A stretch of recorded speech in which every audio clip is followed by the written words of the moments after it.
one of those thoughts where it just crosses your mind and you have to put it out there. You have to let the world know. It may sound trivial, but the more people hear it, maybe it'll raise consciousness and some people will decide to actually listen.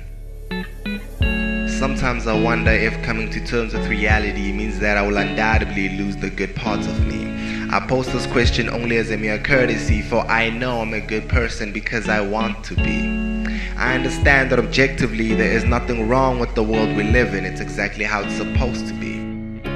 But is this good enough? See, fact is, right and wrong, good and evil are arbitrary terms we personally define to confine our own subjective moral epiphanies. See, our selfish nature prohibits us from letting all that can happen, happen, and all that will happen at its own accord. If this concept sounds intrinsically simple, that's because it is, and it's precisely why the logic prevails. Theoretically, this could explain why a dogmatic approach was deemed necessary by early pagans and continued to this day depicted by the 5 major religions. But is it still necessary? See, I propose we teach our kids how to think, not what to think. The idea being to prepare them to consciously and actively seek out more knowledge beyond the confines of a classroom. I believe self-education is the seed to a personal tree of life that bears fruit sweeter than any first kiss. But let me say this. In all honesty, the idea of God, any God, sounds so improbable to me now I can't even fathom how I ever thought otherwise.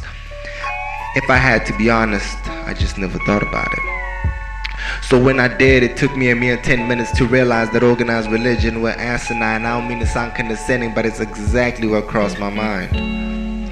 But God was real. God was real. It took me 10 days to realize that if God was real, He was no God of archaic text, but something much more. For how can any God, especially my God, be so malevolent? I just couldn't imagine this. It took me 10 months to discard the whole archaic notion of God. This is about the time I realized the truth doesn't care about my feelings. At this point, I felt as though I was robbed and something precious was taken from me. But in time, I realized that reality is a double-edged sword, providing no solace or comfort. But this was necessary, for it was real and I grew to love it for that. The same way I grew to love how to think and understand. Yes, we are alone, but we have each other. The bonds we make, let no God put asunder. We don't need a benevolent babysitter who shows up at more award ceremonies and banquets while mercilessly kills the millions impoverished.